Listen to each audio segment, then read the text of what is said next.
there's still some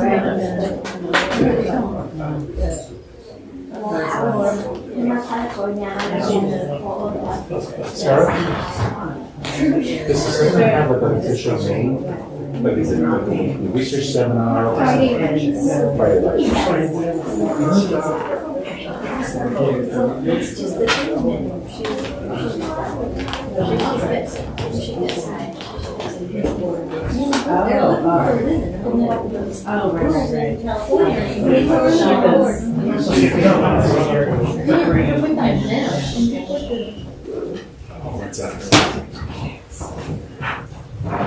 Well, hello everybody. Welcome to the Friday lectures at the Center for Latin American Studies at Stanford University. My name is Harold Trincunas. I'm the Deputy Director of the Center for International Security and Cooperation at Stanford, the co-sponsor for today's Friday lecture. And it's a great privilege to introduce Professor Victoria Sanford from Lehman College and the City University of New York. She's here to talk about her new book, Textures of Terror, which I have read recently because I had the great privilege of writing a letter in support of the promotion of Professor Sanford to Distinguished Professor, so hopefully we'll be hearing wonderful news later in the year. I'm also very lucky that I've known Victoria for less than a decade, not very much time off, but a few years. We were both fellows, we both worked here at the Center for Latin American Studies in the late 1990s. Victoria at the time was a recently minted PhD and instructor here at Stanford. I was finishing up my PhD in political science.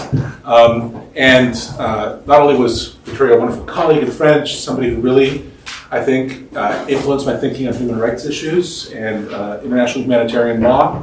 She is a phenomenal scholar, author of 7 books, expert on, really, I think, field-defining expert on the Guatemalan genocide. Somebody who has also worked in public policy, trying to influence and move forward cases against perpetrators in Guatemala and elsewhere. She's held a number of distinguished fellowships and across the United States and internationally, including in Colombia most recently. And so she will be talking about, in this book, Textures of Terror, the unsolved murder of a female law student, the pervasive violence against Guatemalan women that drives migration, just as part of, I think, of the long-term research agenda that you've been carrying forward. So we're very much looking forward to hearing from you today, especially in light of everything that's been going on in Guatemala this year. So please join me in welcoming Professor Victoria Sanford.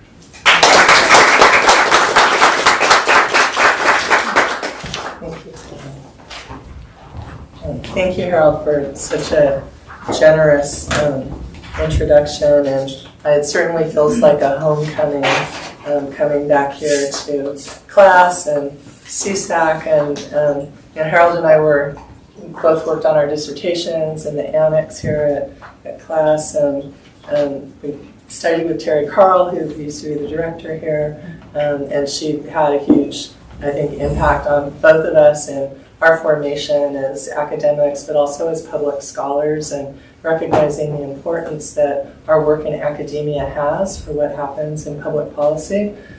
So I really want to thank Harold for taking this on and inviting me here, and Kate in your office, and then of course Elizabeth and Sarah here at class for getting all of you here today. And I also want to just recognize my friends who are here, who've also worked in Guatemala for more than 30 years. My friend Kathy Dill, raise your hand, Kathy. We started working in Guatemala in 1994 on the third exhumation of a clandestine cemetery before the peace accords were signed, when the Soul Patrol still ruled the area. And Kathy continues to work in that same area of Guatemala. And my friend Phyllis, who's sitting next to her, was a recently retired immigration lawyer, but has worked with refugees from Central America since the mid-1980s, when we met working at a refugee legal program. And my friend Leslie, who's right there, who's an architect extraordinaire, but also a botanist, and has this long and interesting story about being in the Ixcan area of Guatemala as the zone was militarized in the late 1970s. And so I'm really happy they're here. And then my friend Ramon, who was also here at class when I was here working on my dissertation, and is my fact checker for life, whether he likes it or not, on all things Guatemala, because the man is an encyclopedia. So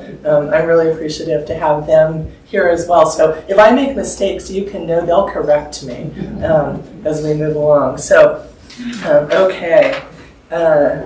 I actually changed the title of my talk, but I apparently didn't here on my PowerPoint, sorry, because I wanted to talk about the co-optation of the judicial system, so that will be part of it today. And also, my voice isn't usually this lovely. I wish it sounded like this more often, but really this is like the tail end of a cold. I don't have COVID. This happened about 2 weeks ago, and I'm just coming out of it, but because I keep talking, I end up having to rest my voice, and it's kind of funky, but we'll get through it, and you won't be ill when you leave. So we're all good. Now, I feel like you have to apologize if you're ill somewhere, right? So that everyone knows where you are and that you're not at risk because you're around them. So this image here is from the trial of General Efrain Rios Montt in 2013 for genocide, taken by my friend Jenny Jardine, who went there to cover the election for public television for PBS. But they only wanted her there for a few days, and she said, well, forget that, I'm staying. And she's the only U.S. journalist who covered that entire trial.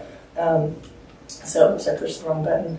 Here we go. So here's the map of Guatemala. When I started working in Guatemala, where Kathy and I were, is right there in Rabinal and Baja Verdes Paz. And ultimately, I worked a lot in Baja Verdes Paz, in Alta Verdes Paz, in Izabal, in Quiché, Neiba, Chahul, also in Quiché, Santa Cruz del Quiché, and then down here in Chimaltenango, all areas where I was working on massacres, like exhumations of clandestine cemeteries from the genocide in the early 1980s. So this was my first book, Buried Secrets, Truth and Human Rights in Guatemala. And actually Terry Carl helped me come up with that. Terry Carl and Kathleen Morrison helped me come up with my title. That was also the title of my dissertation, because I kept saying I want buried secrets in it because it's about exhumations, but it's not just about the exhumations. It's about breaking the silence and bringing truth to communities, and they helped me come up with that title. So that amazingly was published 20 years ago, because it was published in 2003. And in 2003, also published was this book in Guatemala, Violencia y Genocidio en Guatemala, and that's an image from the exhumation in Puente Sanchez. And Julio Cambranes, who wrote the introduction to the book, asked me if I would publish part of my book, Buried Secrets, that talked about command responsibility for the genocide, why it was a genocide, and who had command responsibility, and that it was urgent that it be published in 2003.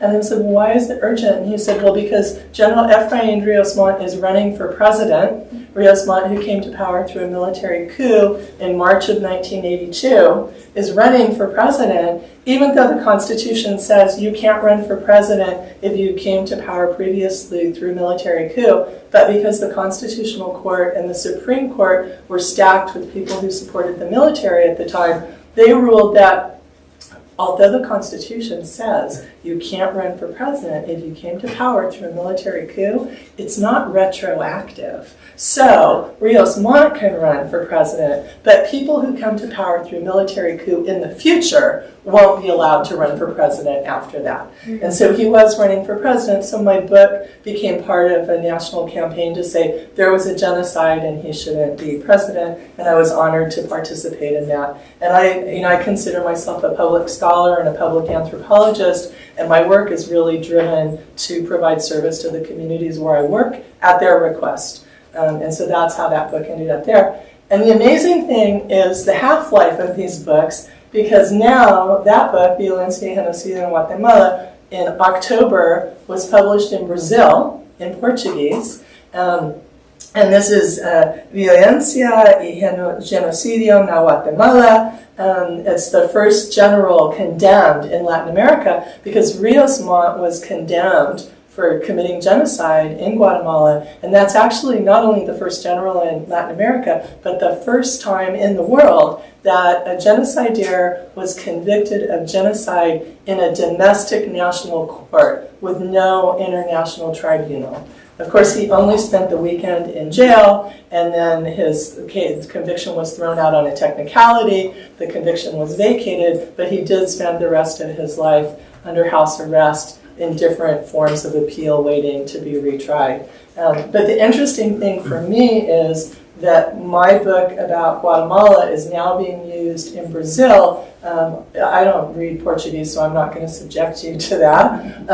But what they're basically saying is that Bolsonaro committed genocide against indigenous people during the pandemic in Brazil. And so the framework of command responsibility that I used in the genocide case in Guatemala is of use to them, so they translated it. And Yasmin Barrios, who was the lead judge on the tribunal that convicted Rios Montt, is actually presenting my book in Brazil this month. So I'm really honored to see it carrying on with a new life 20 years later in Brazil. So I do, as I said, I consider myself a public anthropologist. Now, when I went to school, we were told that, you're supposed to be objective, that being objective wasn't seen as just reinforcing the status quo and being an excuse for not doing anything. It was what you were supposed to be. And so with some of my colleagues, Aseli Angel Ajani, who also got her doctorate in anthropology here, we did this edited volume together with other anthropologists and a couple of political scientists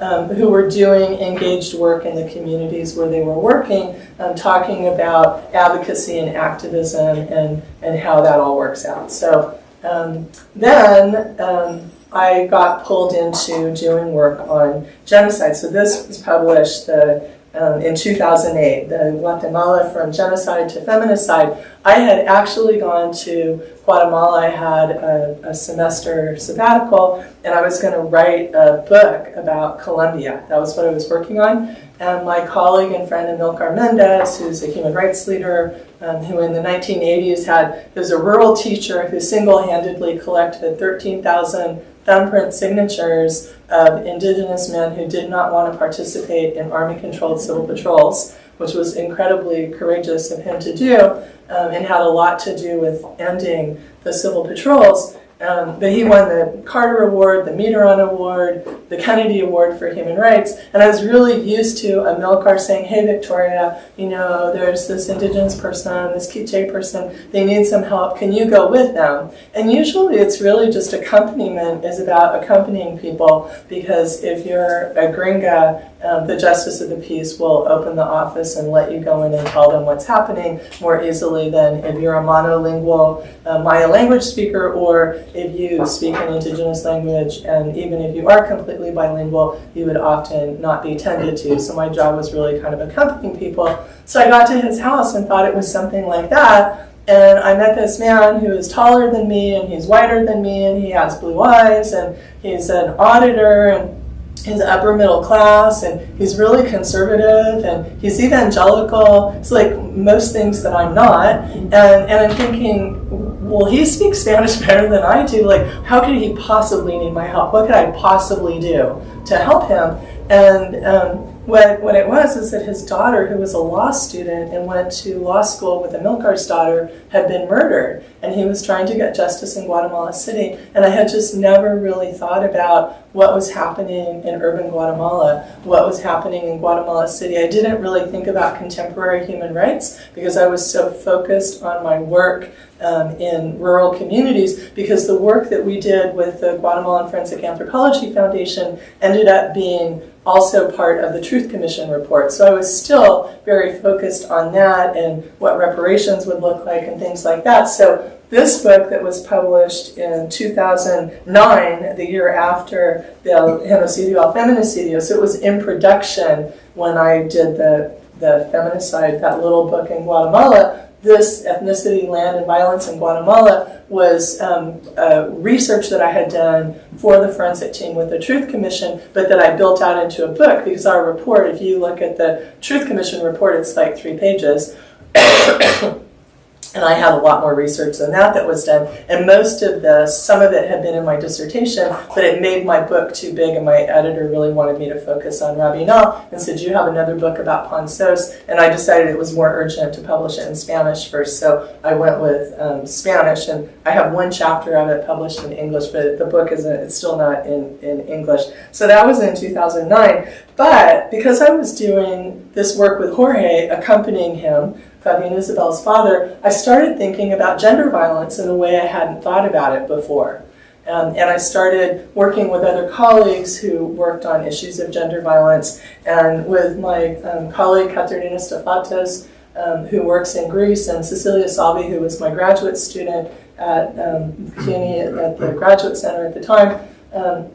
We decided that we would do an edited volume. We held a conference. We had people who do research on gender violence in different parts of the world come and talk, and excuse me, gender violence in times of peace and times of war. And we thought our title, States of Complicity, was great, right? But the editor's like, well, it's really cool, but those aren't good keywords if people are doing a search, so it has to be the second title. So Gender Violence in Peace and War. And then this spectacular photo. This is Ana Lopez, who actually is a survivor of the Ixcan massacres. And she is sitting with her child in the ruins of what had been her house. This photo was taken in 1994. The massacre happened in her community in 1982. And this photo was taken by Jonathan Muller.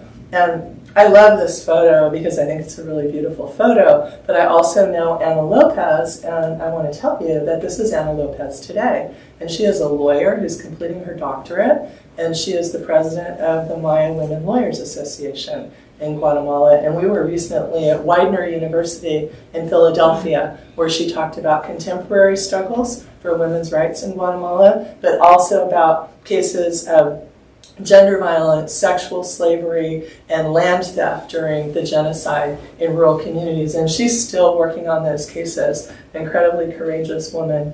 And so, let's see. So then that book, so Kathleen Dill, sitting right there, is a co-author on this book, because after the gender violence book, I started talking to Kathy and also to Sofia Alvarez, who had worked with the Archbishop's Office for Human Rights in Guatemala on the first Nunca Más report that was done before the Truth Commission report. And we had kind of informal conversations about stories and testimonies that women survivors had given us about sexual violence that they had suffered during the genocide.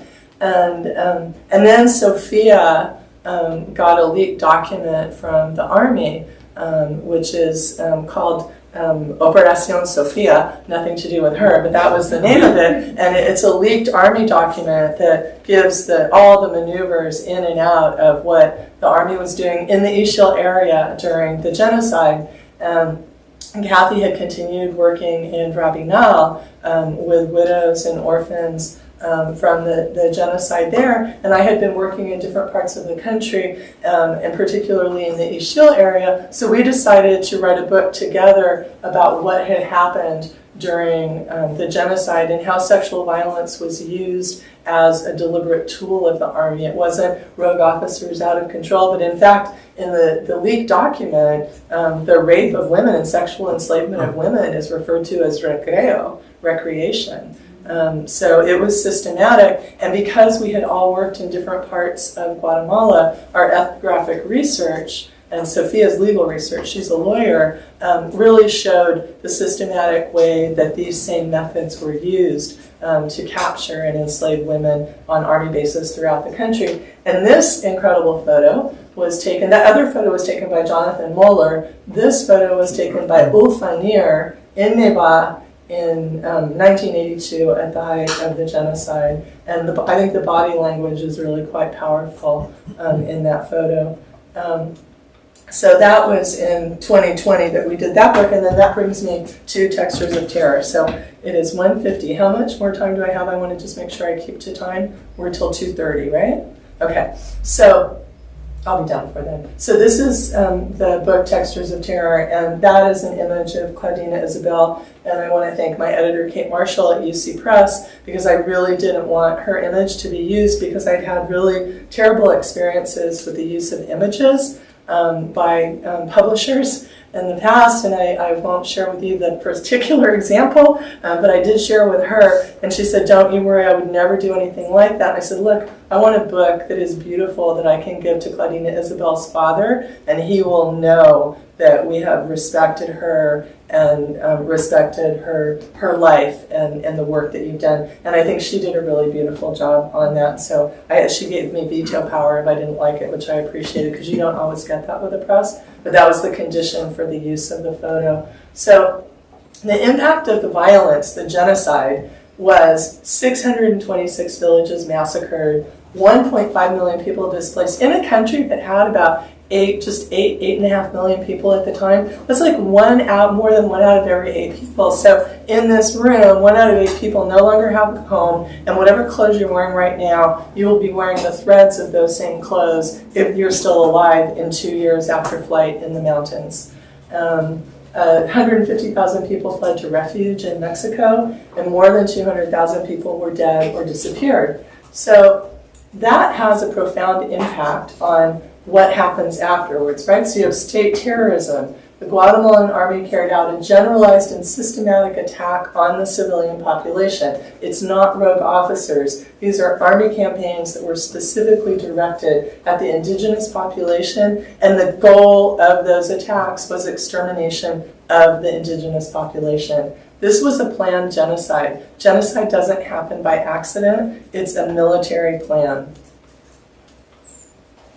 So these images, Dorian Kaal was a graduate student at NYU, I don't know, maybe before 2009, because he went to Consos with us. So yeah, like maybe 15 years ago. And so he did these amazing maps, because he's a statistician. And so this is the density of disappearances and killings from 1959 to 1970, keeping in mind that the U.S. supported a coup of a democratically elected government in Guatemala in 1954, right? So this violence is from 1959 to 1970. The Guatemala City is here in the center. So you can see that at least the recorded violence, right, is in Guatemala City in that period. So that's up to 1970. This is 1971 to 1980. So remember I told this is Quiché, this is like the Ixcan area. That's still Guatemala. It's the coastal region. That's up through 1980. Then now look at what happens. Whoops.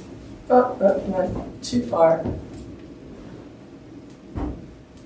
That one. There we go. 1980 to 1983. So you can see, like, this is the highlands, right? There's Chimaltenango, there's Guatemala City still, Baja Verapaz, Quiché, Huehuetenango, Alta Verapaz, up into Petén. It's like the killing field. And look at, here's the size of El Salvador. You could like more than map the killing area onto El Salvador. So when we think about like the brutal number of people who were killed in El Salvador, that was happening in Guatemala, but it wasn't as known, west of the Guatemalans who were surviving it, but it wasn't as publicized at the time as the killing in El Salvador. So this is 84 to 96 though, right? Like it doesn't stop. Even though Rios Montt is no longer president, even though there are elections in 1985, 1996 is when the peace accords were signed. So that kind of gives you a sense of the concentration of the killing. So one of the things about genocide is that ultimately it's a gendered atrocity, because if the goal of a genocide is to eliminate or destroy a cultural group, then you need to destroy the material bases of the communities as well as its reproductive capacity. So that's why you destroy the village, you burn down the houses, you destroy the crops, you leave people with no food, but you also rape and murder women and girls. And so in this way, women and girls become primary targets. It's not an accident when children are killed. It's a military strategy. It's a tactic with a goal. Children aren't accidentally killed. Women aren't accidentally raped and killed. It's a military tactic. And one way to establish the apex, the high point of the genocide, is to compare the percentage of male and female victims. So this is for Baja Verapaz. And I want to tell you that these percentages shift, but it's not because the number of men being killed is going down, it's because the number of women is going up. And this point right here is the 3rd month of the dictator Efraín Rios Montt. He came to power in March of 1982, and the apex right there is June of 1982. So this was a plan that was set into action and then carried on into 1983. Okay? Oops, let me come back, sorry about that. So another issue is acts of sexual violence. The Consorcio de Actores de Cambio went through all 12 volumes of the Truth Commission report, and they quantified acts of sexual violence by perpetrators, and they found that 99% of acts of sexual violence were committed by the Army and other state security forces, and 1% of acts of sexual violence were committed by guerrilla forces. So here we come to, whoops, sorry about that, I'm not used to this little thing here. We come to the killing of women. This is from 1979 to 2008. Claudina Isabel was murdered in August of 2005. So right here again, this is 1982. That's the high point of the genocide, over 600 women killed in a year. And you see, right, like the number of women being killed drops, and the murders go up after the peace accords, which sadly isn't that unusual that murders go up after peace accords. But then you have this incredible jump up that puts Guatemala as having one of the highest concentrations of killing of women per capita in the world. And I'm going to tell you a little bit about how and why that happened in my 30 minutes that I have left. So this is Claudina Isabel. Ana Maria Mendez Dardon took this photo. She was a 19-year-old law student at the University of San Carlos in Guatemala City. She went to a party and was never seen. She was never seen alive again until she was identified by her parents at the morgue the following morning. Now, my book goes into a lot of these details. I don't have time. There are so many dozens and dozens of errors that were made, both in the murder investigation and also in the forensic aspects of it. I'll just highlight some of the key ones. So investigators never developed a list of the people at the party or a list of the people who were specifically with Claudina on that night. Now, I don't know most of you, but if everybody left right now, I'm certain that I could compile a list of all of your names by asking different people I know, right? It's not that hard. That's like the most basic police work. There was never a search of the vehicles. They didn't do any formal interviews until June of 2006. She was killed in August of 2005. The first 48 hours after a murder are the most important moments for getting interviews from people before everyone gets their story straight, right? There's discontinuity from the case. It was reassigned and passed through 5 prosecutors' offices. Each transfer interrupted and stalled the ongoing investigation. It also went through 7 different justice offices, judges' offices. And the ballistics report attached to the case shows that the bullets were submitted in February of 2005 and the analysis received in February of 2005. But that's 6 months before she was murdered. So clearly that ballistics report is not about the bullets that killed her. So that means there is no ballistics report for her murder.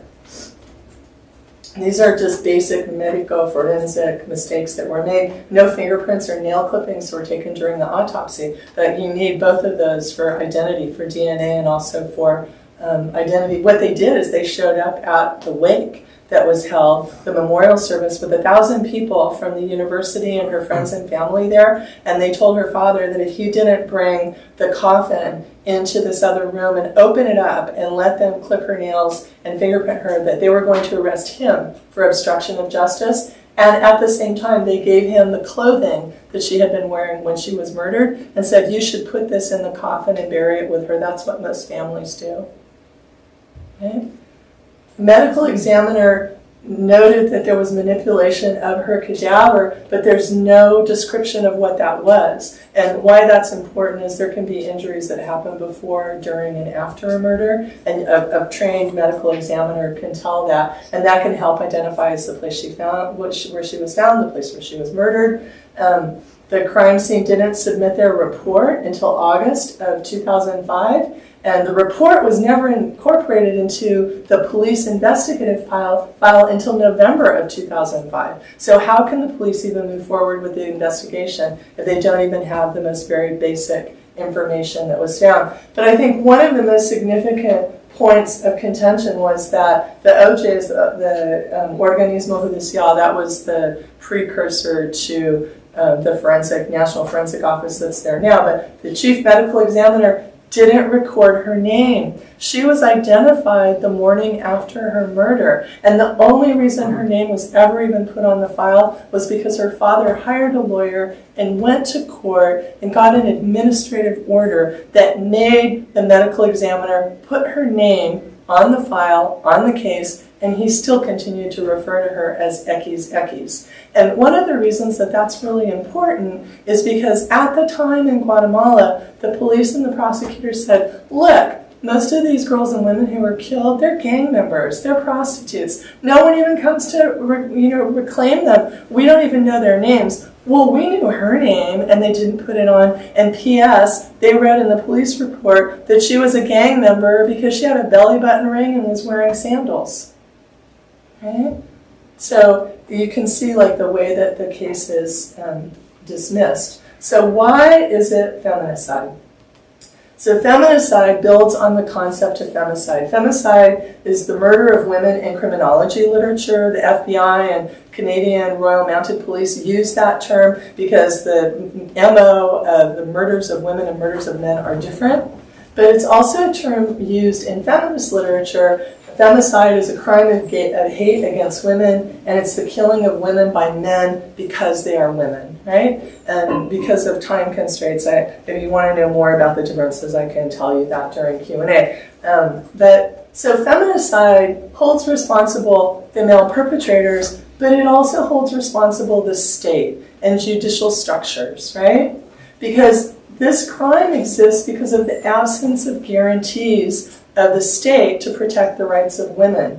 And it implicates the state as a responsible party. And, the argument is, oh, well, it's domestic violence. Oh, that's private violence. That's in the family. That's has to do with family honor. All of these different excuses. The answer is actually no. The state is responsible for the rights of all citizens, male and female, and to protect the rights of women in private and public sphere. And so impunity, silence, and indifference, as well as the normalization of misogyny, play a role in feminicide. In the context of feminicide and violence against women in Guatemala, you have organized crime, drug trafficking, gangs, corruption, sexual trafficking. There's the history of state involvement in judicial corruption that dates back to the genocide, right? You have patriarchal structures in the society, the communities, and families that want to protect their sisters and wives and daughters and mothers. What ends up happening is it reinforces patriarchal structures. So a friend of mine, I remember at the time asking him, well, what do you do? What's happening in your family with your sister? And he says, oh, no se preocupe, ni a la tienda sin permiso. Don't worry, not even to the corner store without permission. And we go with her. She's 23 years old, right? So you have a complete collapsing of public space. So if women can't move freely at night or in the daytime in their neighborhood to the local tienda, it reinforces all of these patriarchal structures. He doesn't think he's being a misogynist or patriarchal. He thinks he's saving his sister's life. Right? But her social space collapses in the process. And then there's the community silencing of victims of gender violence, right? Both by blaming victims, but also the fear that runs through the society from the time of the genocide, which is guilt by association, right? Like if something happened to her, she did something to deserve it. If I speak out against it, something might happen to me or to her other sister or her other brother. I already lost one, I don't want to lose another. And these are all common responses to why people don't try to seek justice in a system that doesn't really welcome justice seeking. So violence against women is not interfamily violence, it's not domestic violence, because those categories elide the power relations and gender component of violence against women. And the victim isn't guilty by virtue of her victim status, right? It's not her fault. And we still see that in the US, and we see this all over the world, that women are blamed. If she hadn't been wearing that short skirt, if she hadn't been out at 11:30 at night by herself, right? We don't say that. It's the perpetrator's responsible. The perpetrator can't be exonerated by blaming the victim for bad character being disobedient. You look at records in Guatemala and it'll say, es que su esposa tenía mal carácter. She had bad character. That's why he beat her so much, right? It's like, no, you don't get a free pass. And, you know, who wouldn't have bad character if her husband was beating her all the time, right? Like, you're not expecting she'd be happy. So the perpetrator is the one who's responsible for the crime that he's committed, just as the state is responsible because it failed to investigate and sanction the crime. So during lockdown in Guatemala in the pandemic, just from March to June, at least 140 women were killed. More than 19,000 women reported incidents of violence to the prosecutor's office, and 403 emergency alerts were issued for missing women. And I'll come back to the emergency alert at the end. In the first 8 months of 2021, Guatemala registered a 31% increase in the murder of women. Right? And if you remember, I mean, in the United States, there was a lot of discussion about how the pandemic increased violence within the home, right? And that women had less places to seek assistance or get out. 58,975 cases of crimes against women and children were registered by the Women's Observatory of the Prosecutor's Office just in those first 8 months of 2021. So impunity, you know, if you look it up in the dictionary, it's the absence of rule of law, right? But it's also an invitation to commit crimes in an ambience of lawlessness. And in Guatemala, it's violation of the law by those who are charged with upholding it, right? It's violation of the law by police, by prosecutors, by judges, by elected officials. I took this photo in the Central Market of Guatemala City in 2006, on a sunny Sunday, and there you have military people with machine guns, and there's no license plate, there's nothing that says what unit they belong to. That's in direct violation of the peace accords, right? And that's when, you know, the UN mission in Guatemala was still there in 2006. But it's kind of stunning.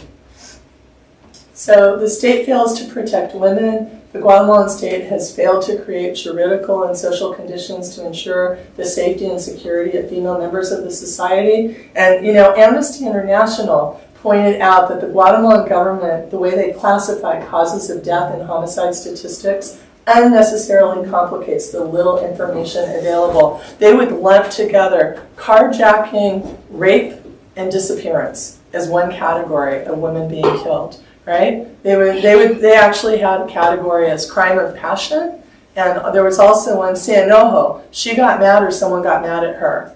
Right? Like these are not scientific or criminal investigation categories. So intersecting systems of inequality with gender hierarchies create layers of discrimination and exclusion for different groups of women in Guatemala, and women's exposure to violence is related to their position within these systems of exclusion. So one of the things that I do in my book is, in addition to talk about Claudina Isabel, I talk about different women, both Mayan women and Ladina women, rural women, urban women, very poor women, middle-class women, and what their experiences were confronting the police, the prosecutors, the judges, and also the medical system when seeking assistance.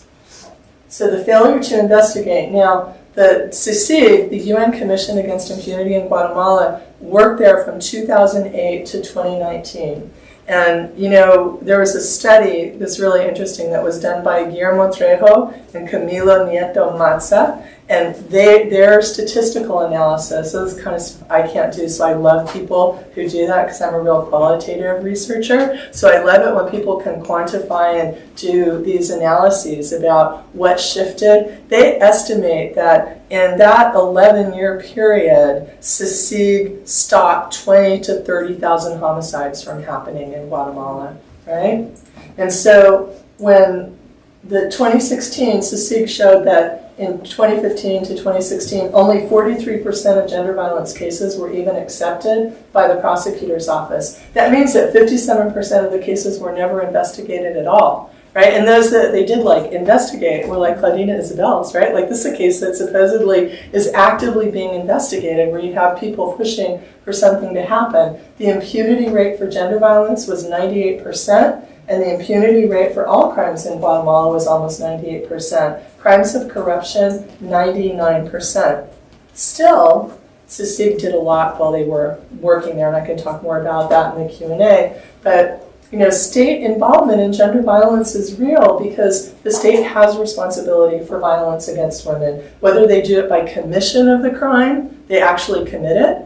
They do it by toleration, the police look the other way or the prosecutor looks the other way, or they do it by omission. They just don't fulfill their obligation to the citizens of their country by investigating and sanctioning the crime. So in the case of Claudine Isabel, she was murdered in 2005. That case is still open in Guatemala. I accompanied her father to multiple offices, helped to set up talks for him, meetings, and etc. And we were able to get the case to the Inter-American Court. It took 10 years. And the court ruled against Guatemala on all those different points that I've just discussed about what happens during gender violence, and that it's not a woman's fault what she's wearing. All of those issues are actually in this case. So if you can look it up if you want to read about it. It's really interesting, and especially the dissenting opinion, because he tried to push it even farther. But the most important outcomes are moral reparation, a public apology to the family memorialized by government officials, implementing and ongoing programs for public functionaries on standards of prevention, sanction, and eradication, implementing a national system. That's the alert system that goes off.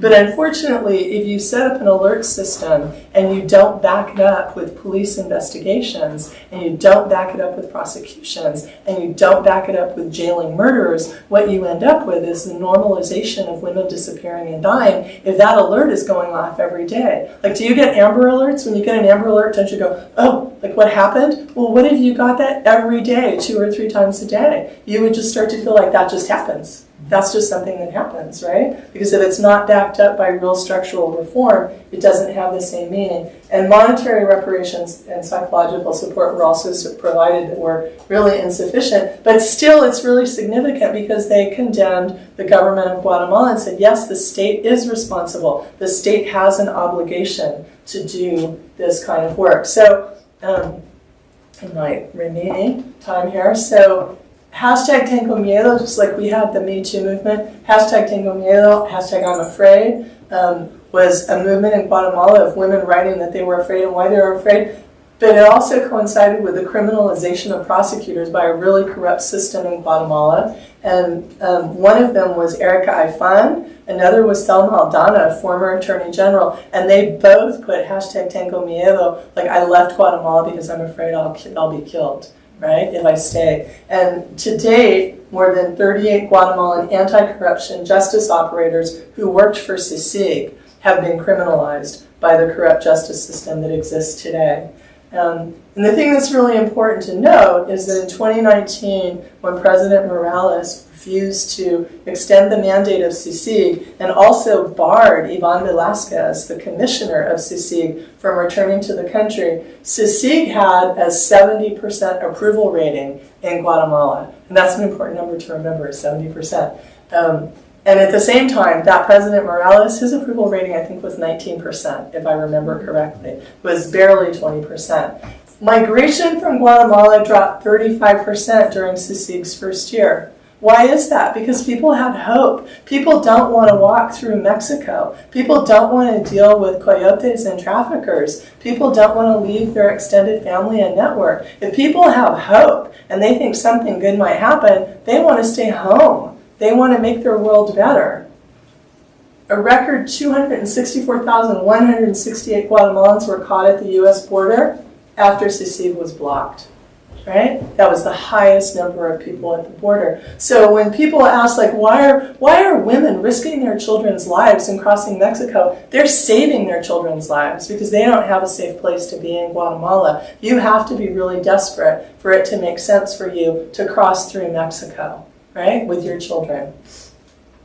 Oops, so I'm going to end this complicated story with 16 minutes of good news. Isn't it nice to have some good news? You want some good news? Yeah? Okay, so here's some good news. Well, there was an election in Guatemala, and what had happened is that the justice system had the Attorney General, Consuelo Porras, who's on like the Anglo corrupt list as a corrupt actor like most of the people in her office, and the President Yamate, who actually had overseen prison massacre in the early 2000s when he was the director of prisons, but is currently president. They had done everything in their power to eliminate the possibility of any serious opposition parties carrying through to the election. They would come up with technical problems or just force people into exile under threat of prosecution on trumped up charges, etc. So there was one little party, the Semilla party, and the candidate, Bernardo Arevalo, just happens to be the son of the Arevalo who led the Democratic Spring from 1944 to 1954. And Bernardo Arevalo, a lot of his time was spent growing up in exile because of that.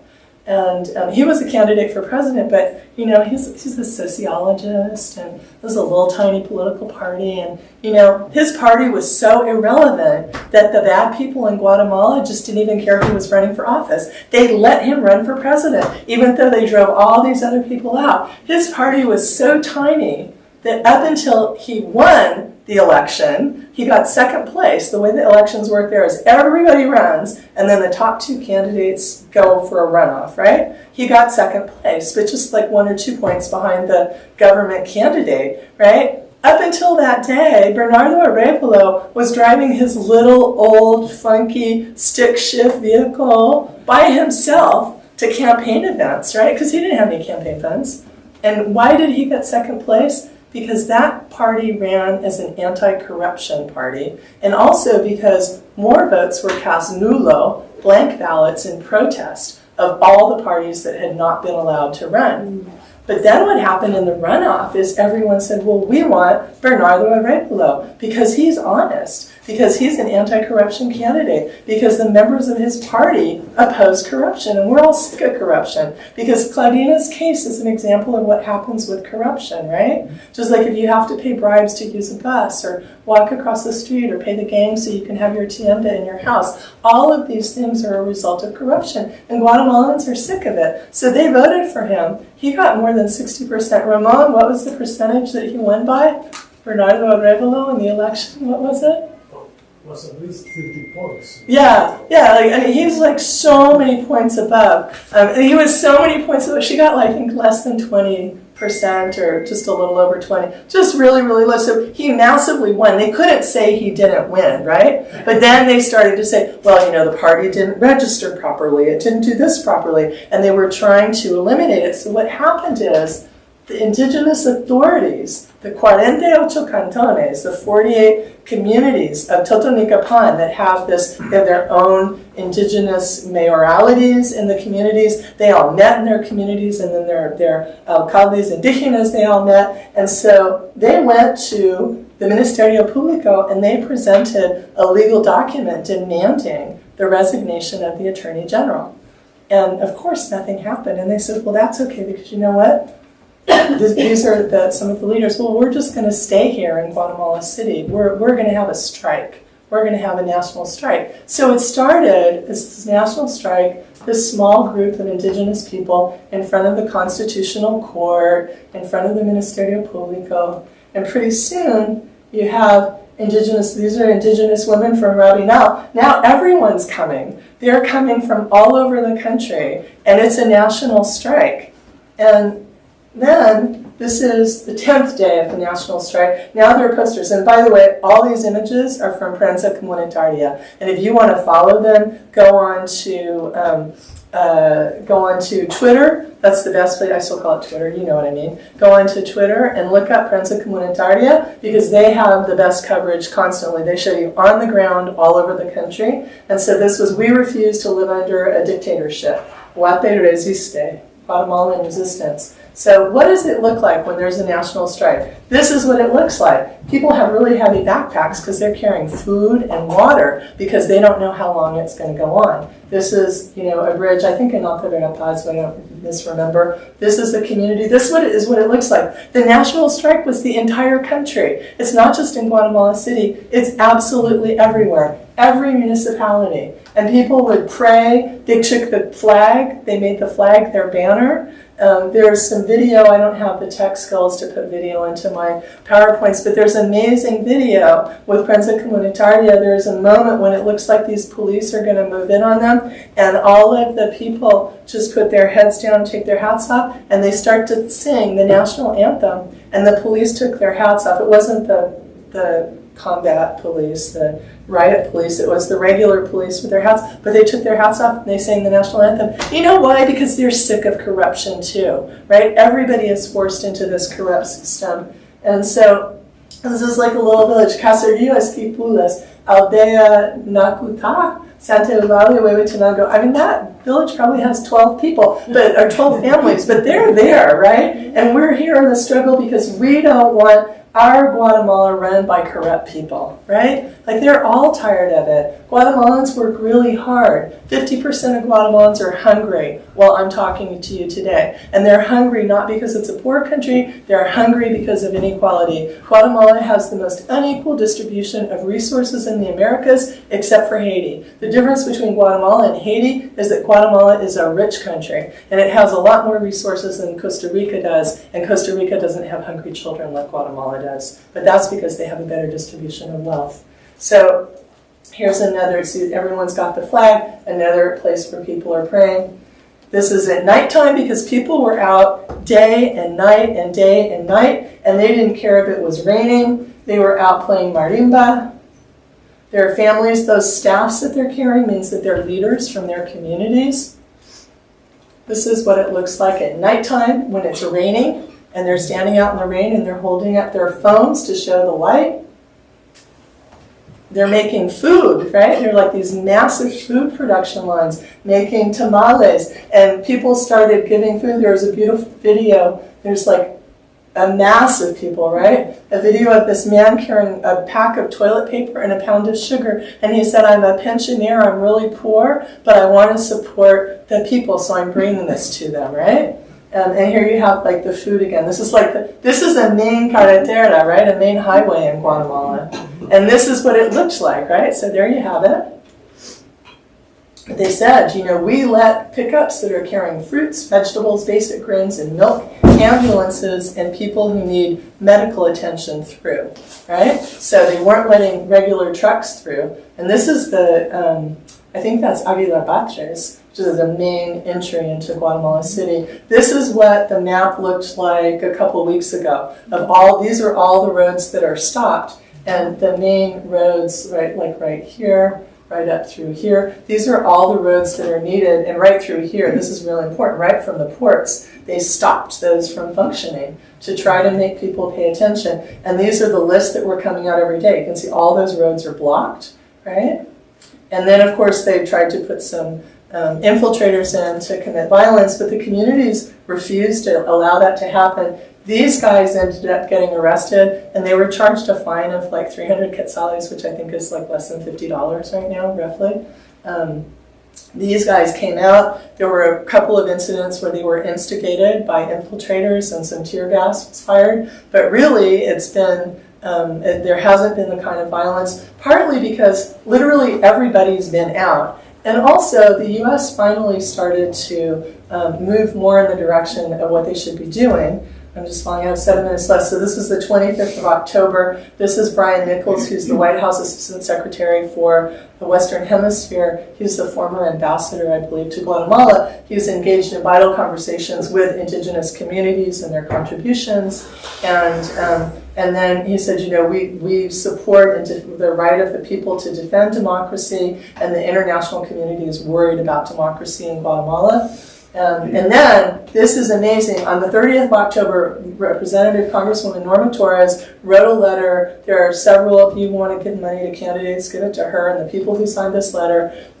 They wrote a letter calling for sanctions, right? And I want to spend the rest of my time talking about sanctions. That was on the 30th. Also on the 30th, the UN Commission against all forms of discrimination against women, they made a public declaration saying that Virginia Laparte and Claudia Gonzalez, who were CICIG prosecutors, who are political prisoners in Guatemala today, just like Ruben Zamora, who ran El Periódico, which would be like, you know, jailing the publisher of the Washington Post and closing down the newspaper. These people are political prisoners in Guatemala today. But so CIDA said they need to be released.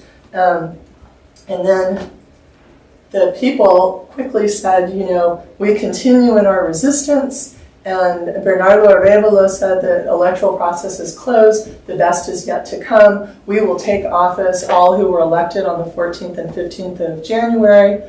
And the U.S. is committed to promoting accountability for actors. So they named 3 public officials. I'm going to move forward. And the Prensa Comunitaria put this out, no against the coup, and they named the officials who were named. The problem is this is only on the Engel list, and in my remaining 5 minutes, what I want to say is they need to not just put them on the Engel list, they need to not just name them, but they need to do individual sanctions under the Magnitsky rule, which they could do, and they could freeze the assets of these corrupt players. But the U.S. should also do sectoral sanctions, because one of the major obstacles to democracy in Guatemala are some key industries. And look at the power that the U.S. has economically in Guatemala today. Kamala Harris went to Guatemala and she said, I'm going to support democracy by supporting the private sector. Well, she definitely supported the private sector, but democracy did not fare as well as it could have. And it's not just recovering from the pandemic. This is more trade than Guatemala has ever had with the U.S. in the last 10 years. So it's really significant. And if you wanted to really make a difference and make CACIF, which is the conglomerate of all of industry and agriculture in Guatemala, make them turn around and support democratically elected President Bernardo Arevalo in the same way that they supported the ouster of Perez Molina. What the U.S. should do is they should do sectoral sanction on coffee, on sugar, and also on beverages, spirits. Vinegar is not the big deal, but the beverages and spirits, because those families that run those companies, as well as cement, are the biggest obstacles to democracy in that country. And we had meetings in Washington, D.C. with the State Department and also with the Treasury Department in September, and they said, well, if we do those sectoral sanctions, it will harm the people who need economic support the most. Well, I've got news for you. You know, those people who need support the most, they're still out in the streets in their national strike. And they have called for the national strike for everyone to go back out in the street again this weekend. And in this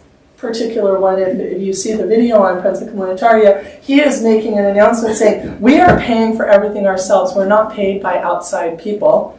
And here, he's talking about how the police aren't paid enough, and that if the police got a better salary, they wouldn't be so corrupt because they need money to send their children to college. This is a traditional ceremony that's being done at one of the sites of Maya Costumbre.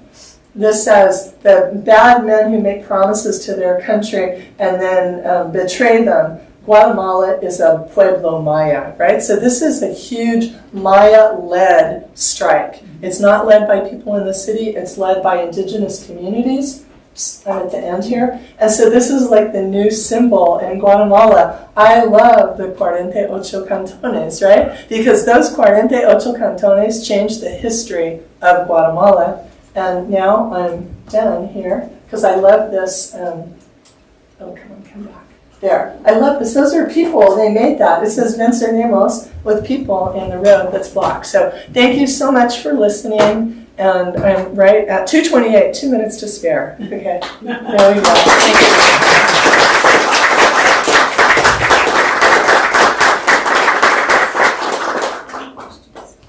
you. Okay, I think that concludes our live stream. Okay. Thank you very much for your presentation, and let's give another round of applause.